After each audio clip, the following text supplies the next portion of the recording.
Welcome in. It's Sunday morning, and we are protecting military families with Chris Brochu, the owner of Brochu Law, on 104.5 WOKV, Jacksonville's News and Talk. Casey Kurtz with you as well. Last week, Chris, first of all, how are you? Good morning. Good morning, Casey. I always forget that. And not for pleasantries. But anyway, you got a lot to do. I don't want to steal your time with that kind of stuff. But anyway, last week, a lot of good information. TSGLI, we went into it. And pretty good tease because we got a lot more to do on the topic. But we want to start the show with this as we usually do. Chris, the second opinion, you guys do it. Tell the people about it. If you're just jumping in for the first time, what is the second opinion by Brochu Law? What do you guys do with that? Second opinion is similar to, if you got some medical news that wasn't great and you wanted to make sure that your doctor got it right, you'd go and you'd figure out if there was some other treatment or something else available. You maybe would call someone else. Similarly, for us, if the VA has, told you this is all that you're entitled to, you've got a disability rating that's under 100%, or you have a question about your rights or benefits, somebody told you, hey, this is all you're entitled to, give us a call. We'll offer you a free second opinion. Make sure you're not leaving anything on the table. And if we figure out that there's something we can help you with, whether it be a legal claim or a military benefit, then if we decide to work together, we'll enter into a fee agreement. Again, we never charge military families up front, right? We're not going to ask you for any money out of your own pocket. The only way we get paid is if we get you paid. So there's no fee unless we win, and we advance all costs on behalf of military families. And one thing I want to say, because I still get this since the third grade, my last name's been butchered, so I wanna spell it. It's phonetically Bravo, Romeo, Oscar, Charlie, Hotel, Umbrella. Bravo, Romeo, Oscar, Charlie, Hotel, Umbrella. There's no E, there's no second R in there. No worries, just in case you need to find me online or find the podcast or any of the social media stuff. Just want to make sure that you've got the spelling right. It's a good clarification as someone who also had their name spelled wrong their entire life. But you don't need to spell mine in this situation. You do need to know Chris's. And you can get in contact with him, case@brochulaw.com. He just spelled it for you. And we will continue to do that as we go along. Also, 904-201-1771. If you missed anything last week, WOKV.com to find the audio or to find a video version of last week's show, any of the shows, or this show that we're doing right now on Chris's website. Our guy Justin at Nova Productions hooking us up with that coverage, so we appreciate that, and you can see a video version of the show. All right, Chris, we're back into it. TSGLI, talked a lot about it last week, but if you missed it last week, you're just jumping in this week, it's still important. Go ahead, give the people just an understanding of what, on the surface, TSGLI is. TSGLI is something that if you, your family member, your friend, a relative served, October 7th, 01 to present day, you need to be aware of, and you need to relay to them, inform everybody you can about it. Again, it's not like we're accusing anyone of hiding the ball, but we want to make sure that this information is publicly available and that people know their rights. The best way to describe TSGLI would be that military families are paying for TSGLI if they're paying for service member group life insurance, but they may not even know it, right? It would be like paying for automobile insurance and knowing that if you were in a wreck, you could get your property damage fixed, but if you were hurt, that you had no right to file a claim for the bodily harm.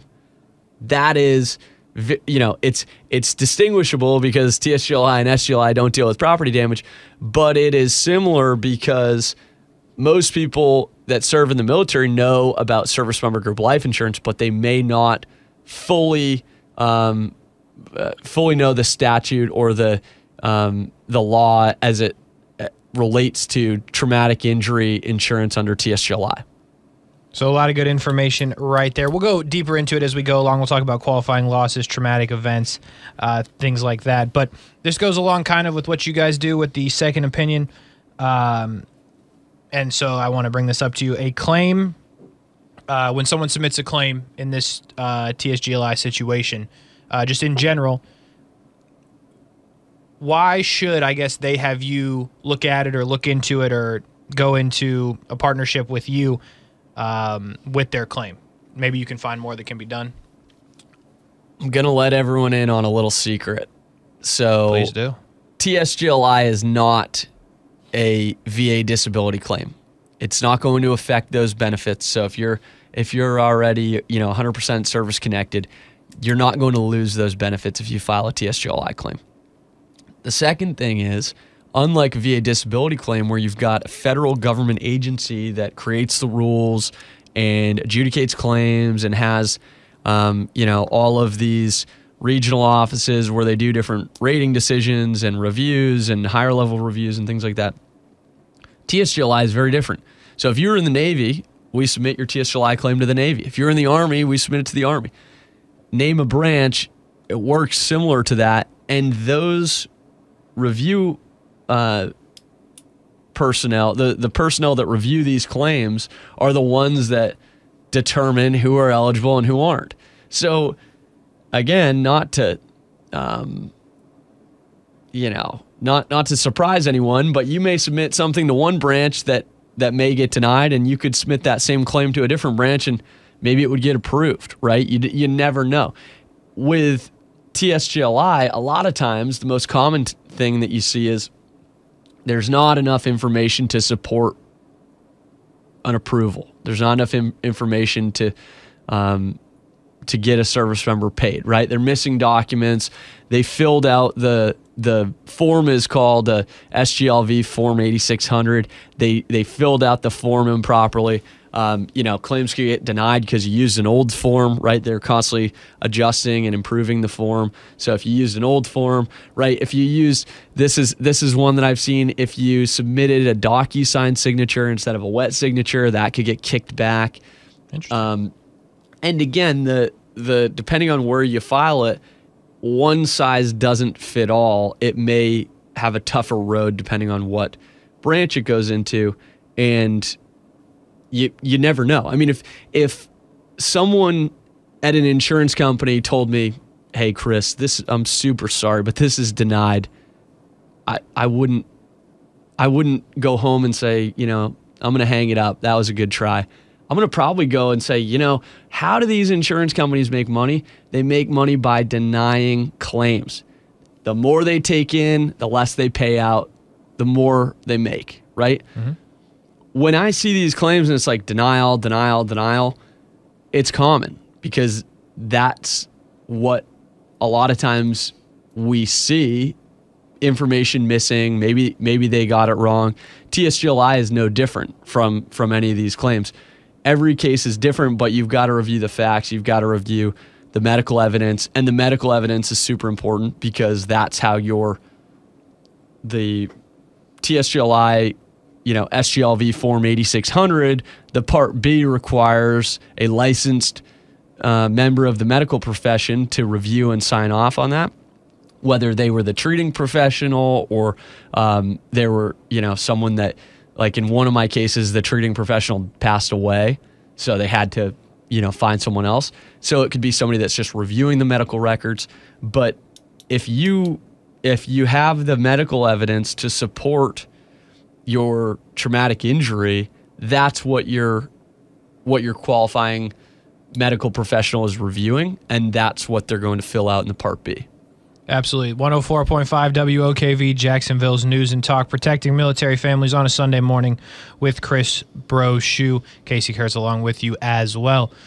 Chris, you talked about that form a little bit at the just at the end of the answer there. Let's talk about it a little bit more. On the surface, I'll just ask you, is it a complicated thing? Like when it feels like it would be complicated because this is a complicated situation. Is this a difficult thing to fill out or what? Do you... I guess what's your pain tolerance? Do you like headaches and red tape and things like that? I mean, you could hypothetically file your own lawsuit, right? You can work your own VA disability claim. It really depends. Is it worth it to you to give up a portion of your claim to not necessarily have the headaches or the day-to-day stress? To a lot of people, it is. Mm-hmm. Others, they'd say, you know what, I want to keep this portion of my claim. I'm going to do it all myself. I'll learn the law, learn the code, deal with the denials and the red tape. And again, not not every case is a one-size-fits-all. They're all different. But I would say that there's a reason why a lot of the service members that hire my firm and hire me, a lot of them have tried to submit claims on their own. So they've already filed the claim, they get the denial, and they say, hey, I thought this would be super straightforward. It wasn't. Yeah. Yeah. And again, I don't want to generalize. I'm not knocking the U.S. government. Y'all, do a phenomenal job. You got a hard job, right? You got a lot going on. But, sometimes, the U.S. government makes a mistake, and, that's what we're trying to correct, right? I mean, nobody's perfect. We get it, but we want to make sure that we help our service members. So nothing that we say is knocking the government. We love our country, but we just want to make sure that if for whatever reason they got it wrong, that we help them make the right call. So you kind of just said a little bit there. You've had clients that have filled it out, tried to do it on their own, and it gets denied. It comes back to you. Sure. What do you do at that point? At that point, we would file what's called a reconsideration. And again, it depends on what step the client's at. So if they've already filed the reconsideration, then we've got to file the appeal. I had a particular case where we had that happen. The service member had an injury that they were trying to connect to an underlying health condition. They were a Purple Heart recipient, and they had a service-connected injury that led to a specific qualifying loss. It was a sensory loss, and basically the military was trying to connect, this underlying health condition to this sensory loss. And what we did was we just argued. We argued the personnel file. We argued the medical records, and client ended up winning. I believe that one was after the second appeal, but the claim value was $100,000. So it's certainly something. I don't know about you. That's a lot of money to me and my family. So yeah, I just think if it's something available to you, if you're too proud, right, to file a VA disability claim or TSGLI claim, or if your roof got blown off in a hurricane, you're too proud. I understand that, but do it for your family, right? Do it for your kids. Do it for your spouse, right? That's who you got to look out for. I know that a lot of times, the billboards and the commercials, they make these types of claims seem, kind of counterintuitive and like you're going against what you believe in by filing these claims. But the reality is the U.S. government has recognized that if one person, right, they went their entire life as a civilian or they entered into the military, their physical makeup, their mental makeup, their emotional makeup is potentially and likely going to change if they enter into the military versus the civilian route, right? When you're sitting in your office chair from a 9 to 5, you're not going to necessarily have to deal with the mental stressors that somebody that went to Iraq or Afghanistan has to deal with. And therefore, you're not going to have to, because you've never experienced it to begin with, you're never going to have to deal with the conditions subsequent, right, when you come home. So the military recognizes it. They've got programs available. That's why health and compensation and things like that are available. And, never feel guilty about applying for benefits that you deserve. You fought for our country and you've earned it. Truly, truly. But I will tell you this. Every single military family that I speak with feels guilty about applying for something that they've either paid for or the government says they have earned through their service. And my job is to represent those families and to fight for them. And that's why I love it, because there isn't a single one that hasn't been involved in a serious event, and they all deserve it. I mean, it's the best clients to represent because they're just great, down to earth people. I mean, our military are phenomenal. Absolutely. They truly are. Without a doubt. Real quick, if you would, that form that we were just talking about, I know there's numbers and letters involved. What is the form? Just number, letter? It's an SGLV form 8600. And again, I'm not going to stop you. If you want to call me and ask, for my assistance, I'm happy to. But the form's available online. Google that SGLV form 8600. Read through it. If you have a question, give me a call. But primarily what we want to focus on today is to kind of piggyback off of last week's show. Last week's show, I got down a rabbit hole talking about traumatic events, and we got into ADL loss. ADL loss is this beast under qualifying losses. But today what we want to really kind of hit on too is what are the other areas of qualifying losses or traumatic injuries that may qualify under the federal statute. Yeah, absolutely. So we are going to do that. But if you have that form or you know something about that form, you're like, hey, I need some help with that, that's where that comes in. So if that form kind of sets something off in your brain, case@brochulaw.com or 904-201-1771 to get in contact with Chris. Chris, I know you want to get at the qualifying losses, but quickly, before we do that, because I want you to spend a whole segment on that, right? And we've only got a couple minutes in this segment to go. When it comes to TSGLI, give the people the dates they may need, when they served, and if they're eligible for potentially benefits with TSGLI. Absolutely. So Congress enacted traumatic injury insurance in December of 2005. It is retroactive to October 7th, 2001. There is no statute of limitation. So if you called me today and you said, hey, Chris, I was injured in an event on December 1st, 2001, if it meets the traumatic event and the traumatic injury led to a qualifying loss based off the federal statute, you would still be able to file a claim today.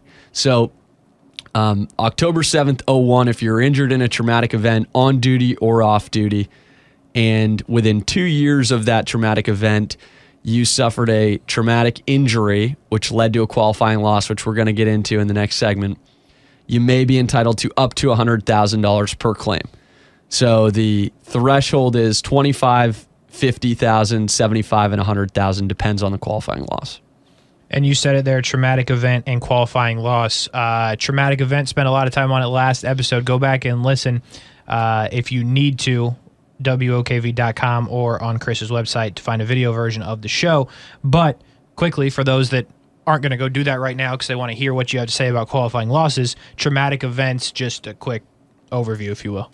Sure. Traumatic events on duty would be, IED explosion, mortar blast, fragment from a grenade or a bullet, deployment accident, right? Think fast roping out of a helicopter accident, plane accident, parachuting accident, anything that was involved in a ruck march or a training, right? A BUD scenario or a scenario at SEER school or jump school, something like that. Chemical weapon exposure, pyogenic infection, right? You're behind, you're in a place where you're maybe not supposed to be and you drink the water because you have nothing else available and you suffer an infection that leads to a coma or hospitalization. That would be a traumatic event. Injured by something falling, right? Somebody knocked something else onto you. Sudden blow to the head. Those are good examples. Off duty, right? Auto accident, trucking accident, motorcycle, ATV. Third party negligence, right? You're involved in a shooting where you weren't you weren't gang banging, right? You're just somebody shot you, and those would all fit as traumatic events, and there are scores more, I'm sure. But yeah, I didn't ask you this last week, but this just kind of popped in my head. In terms of, like you said, if someone drops something on you, you cited a case where somebody dropped a pallet on their foot, right? What if, and this might just be like rabbit hole and you might shut me up right away, but like what if you're in a training exercise or even in a combat situation and like a natural force, what I'm getting at is like, what if a rock falls on you, hits you in the head? Like, is that covered? Is that part of it? I would say that's an external physical force. Yeah. So I think that would be covered. I'd seen or heard one of these stories. They're going down. There are a lot of there's a lot of rugged terrain in Afghanistan, and they're sliding down a mountain. I think that if you're injured doing that, I think that's external force. I mean, violence would be one, right? Somebody else against you, either in a combat scenario or in that third party criminal scenario. Anything that you can really think of, a heart attack, that wouldn't be covered, a stroke, unless, again, there are scenarios where, okay, you had 15-day inpatient hospitalization related to something else. PTSD is an interesting one. PTSD on its own wouldn't be covered, but if the PTSD was related to a traumatic event and that led to 15-day inpatient hospitalization, that may be covered. So just a number. It's a variety of scenarios where you can kind of plug in different traumatic events and qualifying losses because everybody's different. Everybody's got their own experience and injuries. So absolutely. So you need you need to have a traumatic event as well as a qualifying loss with TSGLI to potentially file a claim. Correct? You need them both. Correct. Yeah, and as long as you're paying, you've got to be paying service member group life insurance premiums as well. But again, I've yet, knock on wood, to experience a scenario where a service member wasn't covered. Absolutely. So you've got those three things that you need to have, and we've talked a lot about the traumatic events. Chris has been waiting a long time to talk about the qualifying losses, and we are going to do that on the other side of this break, and Chris will break down all the qualifying losses, everything you need to know about it, and help you better understand that if you need his help, how he can help you and what he can help with. And if you're listening and you think you do need his help, you can get in contact with him, case@brochulaw.com, which is spelled phonetically Bravo, Romeo, Oscar, Charlie, Hotel, Umbrella. Perfect. So if you need his help with that, you can email him, case@brochulaw.com. You can also give him a call, 904-201-1771. So we talk all about qualifying losses in terms of TSGLI. On the other side, we also maybe talk about books, just in general. We'll get into that maybe just a little bit. I know you're confused, but that's what we call a tease in the business, folks. So stick with us, talk about that, but mostly qualifying losses. On the other side, we are protecting military families on 104.5 WOKV Jacksonville's News and Talk. We'll be right back.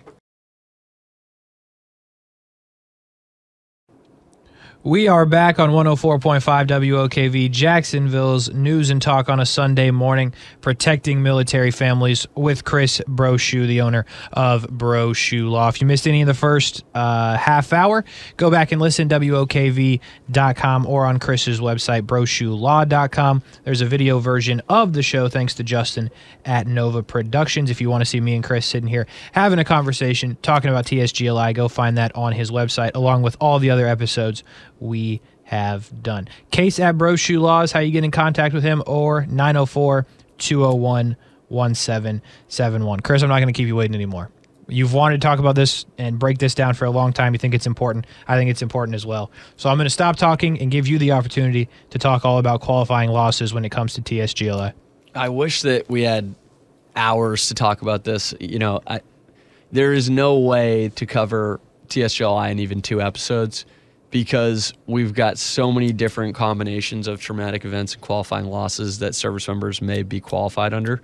But just to get into some of the qualifying losses that are available under the federal statute, a lot of these I've seen, they are very fact-specific, right? When we get into burns and facial reconstruction, those are cases where you need a lot of times a specialist to come in and say, yep, that definitely qualifies, or, it's missing this language, or, maybe it wasn't something that qualifies. So, without further delay, we can start with some of the ones that are related to paralysis, right? So if you have quadriplegia, uniplegia, paraplegia, those would all be qualified. Those are all spelled out, again, in that form SGLV 8600. That is the form that you submit an initial TSGLI claim. There are other claims related to sensory loss, right? Loss of eyesight, inability to speak, right? You've got problems speaking, or maybe you're unable to speak. You've got hearing loss, and there are thresholds, right? These are very specific based off of the decibel level that you can hear after this traumatic event. So we've got vision, we've got speech, we've got hearing. There are facial reconstruction, so you've got some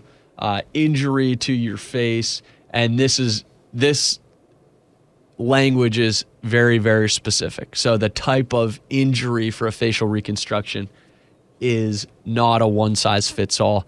Again, something where you would need the treating surgeon to sign off saying that this avulsion occurred, this specific language that they're looking for under the statute. And then getting further into it, loss of limb, right?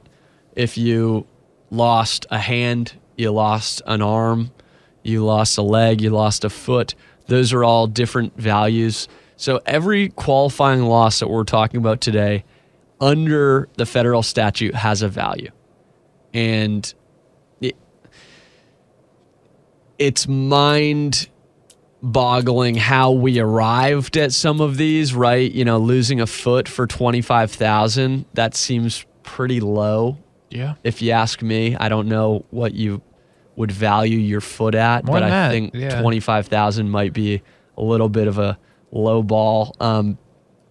But you know, breaking down that further, loss of a thumb on one hand would be an ADL loss, a qualifying loss. Loss of 4 fingers on a hand, loss of your big toe, loss of 4 toes. Again, there are a ton of scenarios. I actually saw one where the service member had gotten into a traumatic event which led to an amputation.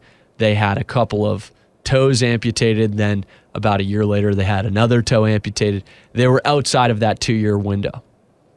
And since then, unfortunately, they've had their foot amputated as well. So they're outside of the 2-year window. Again, very statute driven in terms of 2 years, what type of injuries qualify. But those are the scenarios where, okay, this traumatic event obviously caused the right foot to be amputated, but it didn't occur within the 2-year time period denied. Seems unfair. Currently, the way that the statute is written, it would not be approved. Mm-hmm. But these are the types of things that I talk to my clients most frequently about. When we encounter something that is unfavorable, our job is not to, get angry, get sad. It's to do something about it. So we fight based off of the present statute and the language and what we're able to fight. But when there are things that are outside of our control, right, that do not fit within the criteria, the fight needs to come from your local congressman, right, man or woman.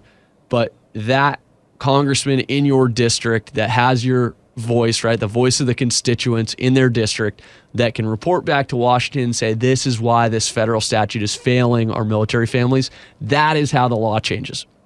We can help with the claims. We try to help, with some of the cases, right? Some of the life insurance cases. We try to get the case law more favorable towards individuals and less favorable to insurance companies. But primarily when we're dealing with an issue related to a statute, talk to your local congressman, get them to do something about it. They have aides that work with everybody in Washington that can resolve some of these unjust scenarios. So sorry to go off on that soapbox, but it is something that I see regularly, and it infuriates me because it shouldn't be, that just the end, definitive, nothing. There's got to be something more that they can do. Absolutely. And so a lot to unpack with that on 104.5 WOKV Jacksonville's News and Talk.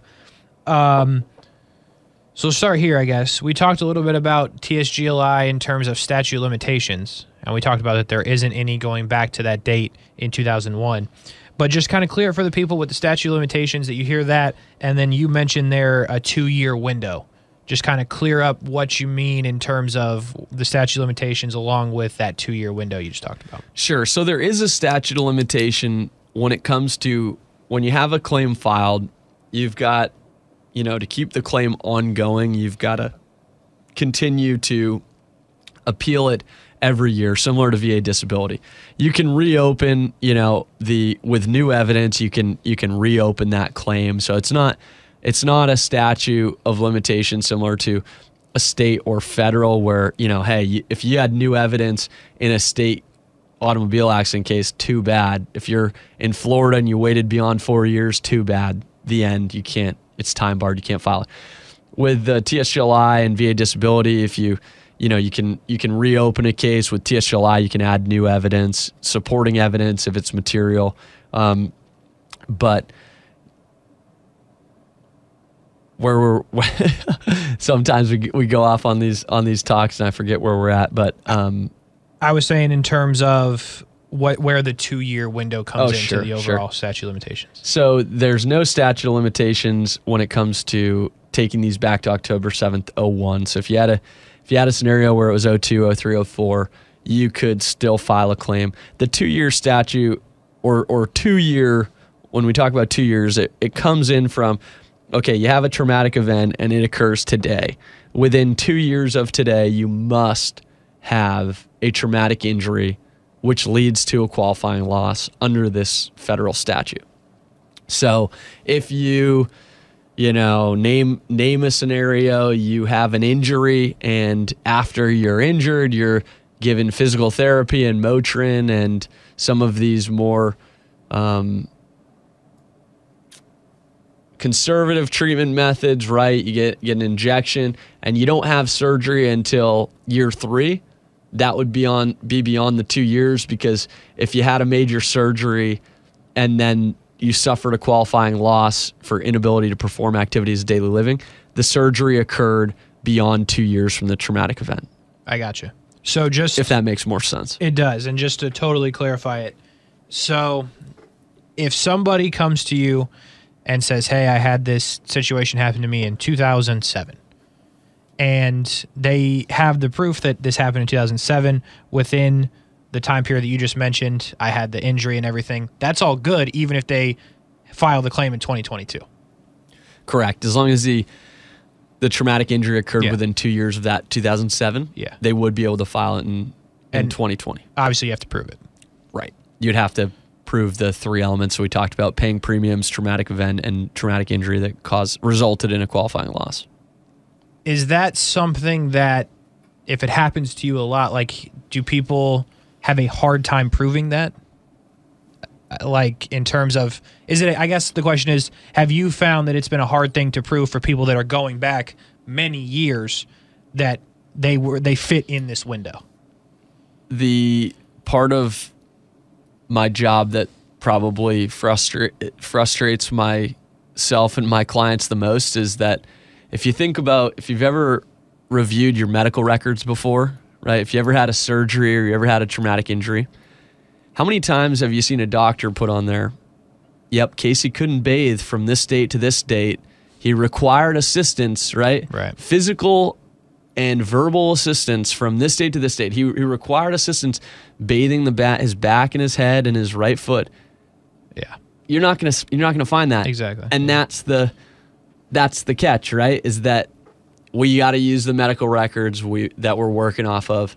The best scenario is the doctor that, amputated the limb, recognized the sensory loss, did the facial reconstruction, did the surgery that led to ADL loss, was there during the 15-day stay in the hospital. They sign off saying, yes, this person would have required, but, medical records are not perfect. Mm-hmm. And if it's not in there, a lot of times what we see is we need more evidence. We need more evidence. And it's frustrating. Yeah, frustrating. Absolutely. 104.5 WOKV, Jacksonville's News and Talk, protecting military families, with Chris Brochu of Brochu Law. Chris, let's go back to this a little bit. You said we were talking about the value of body parts, and you said a foot is worth how much? $25,000 under TSGLI. Yeah. So, assuming that every body part has a value given in TSGLI, is that arguable? Or no, you're stuck with you're only getting $25,000 for your foot? So the math is similar to a VA disability math. You can't add, if you had 120 days of ADL loss and a 15-day inpatient, the max you could receive for that traumatic event's $100,000.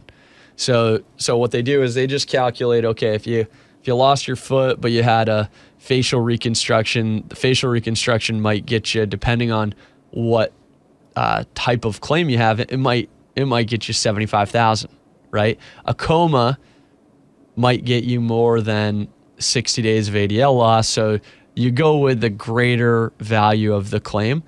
And those are two that I left out when we were talking about qualifying losses as well. Coma would be in there.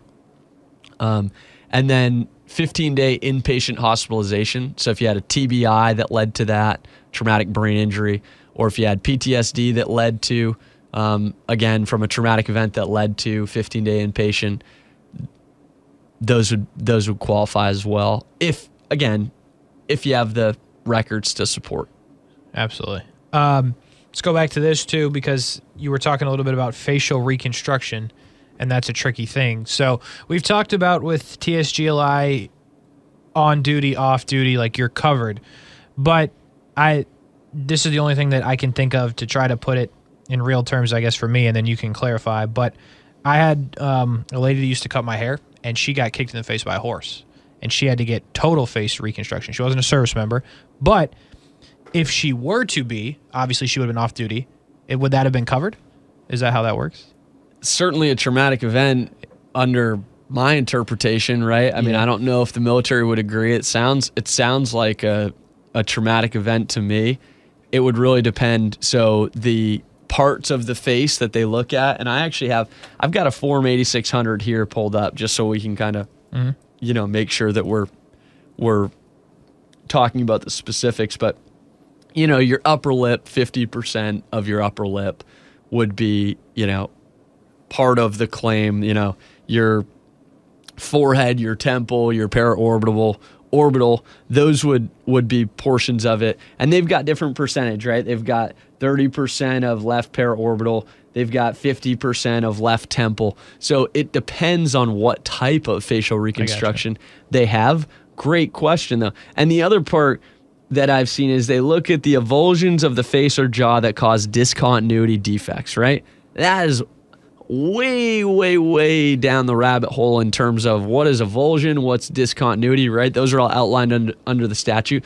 But that's why, we've got a licensed medical professional taking a look at this. That's why the form requires it for TSGLI, because they know if this is an avulsion that causes a discontinuity defect, right? Because that treating doctor or reviewing doctor is going to have to review the medical records and review the Part A of the form to figure out, okay, this would qualify or it does not.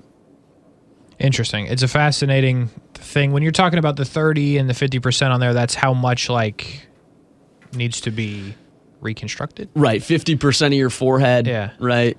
And that seems like a crazy, I don't know, 50%, like a measuring? I know you're not a doctor, but I mean, that's got to be up for interpretation, right? Yeah. I don't know if I never made it that far in medical school or sophomore science class for that matter.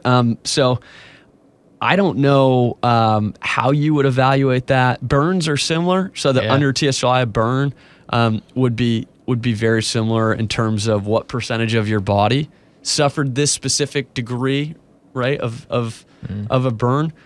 But certainly something that we'd like to discuss with the surgeon that completed the facial reconstruction. And again, if you've had that type of surgery while you were active duty reservist, one-day muster duty, or a National Guard member, that should get you thinking about, okay, was that related to a traumatic event? And most of the time, I don't know how else you would require, right? It's not like they had a deviated septum or something where it was biological, they were born with it. I mean, most of the time it's something happened. Right. Yeah. Absolutely. Also, with that, I kind of wrote this down because it's interesting to me. How do underlying health issues come into play here? It's a really good question. So it really depends. Did the underlying, the example I gave earlier, did the underlying health condition cause the traumatic event? Did it cause the traumatic injury, right?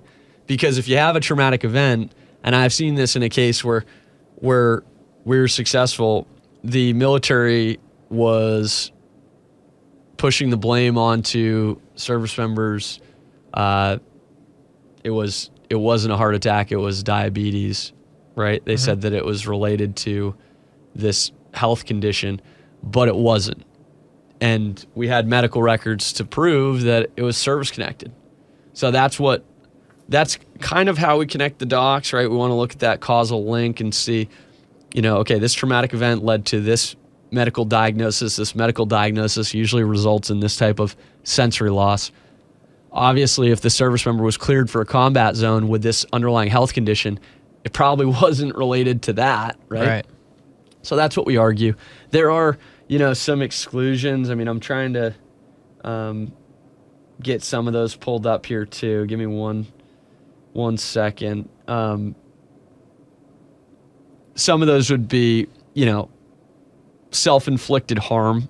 You can't file a claim if your injury is related to self-inflicted, intentional self-infliction of your own injury, illegal or controlled substance, you're committing a felony, right? You can't have anything where you're shot by the police while you're robbing a bank, right? That's not a TSGLI claim. Yeah. Medical or surgical treatment, right? If you had a doctor that made a mistake and led to a qualifying loss, that wouldn't be covered. And then, physical or mental infirmity, right? Heart attack, stroke.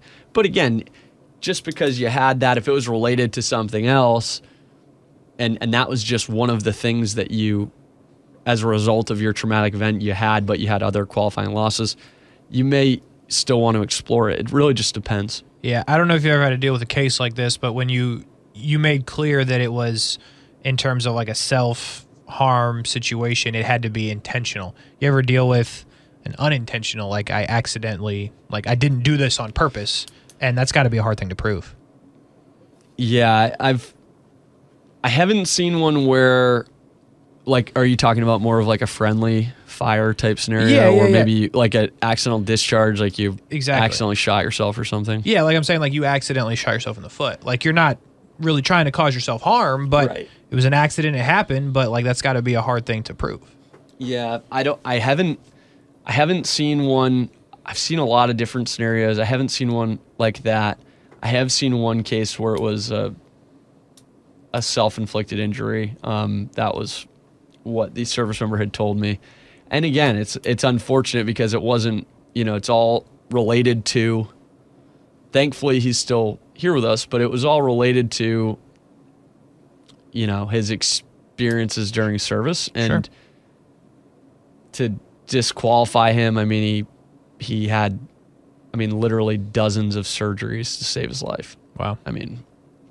So it wasn't based off of the conversation I had. It didn't seem to be something that was inherent to him. It was something that was caused maybe by another event or trauma or experience during military service. But yeah, that was a really difficult conversation. But to be candid with you, I'm always up front because I don't think it does anyone any good to hide the ball. Mm-hmm. So I'm not going to, it's not all sunshine and rainbows, We're going to get into the nitty gritty. I'm going to tell you where I think, we're going to experience a lot of pushback. I'm going to tell you if there's something that I don't think I can do. And even if there isn't, right? If somebody comes to me and says, hey, can you help me? And I say no, that doesn't mean they don't have a claim, right? They could still call another attorney. I've been able to help clients before that they've talked to 6 attorneys that said they didn't have a case and we got a 6-figure settlement. So,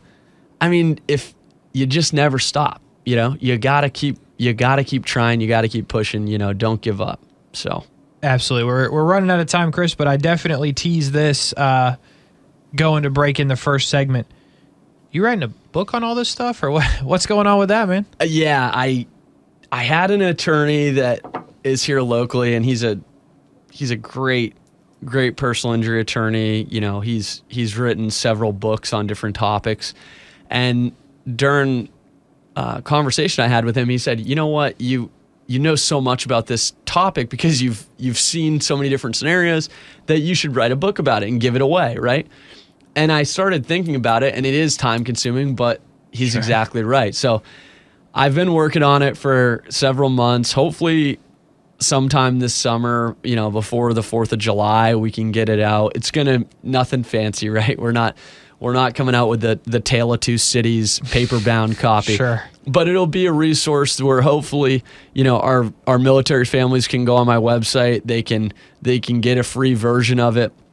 And it's gonna talk about the statute. It's gonna talk about some of the common things I see, and hopefully just be a resource and a free resource, right? So I'm not gonna charge anybody anything. You just go on my website and download it. Hopefully it helps your family. Absolutely. Another free resource on your website, by the way, is this show, right?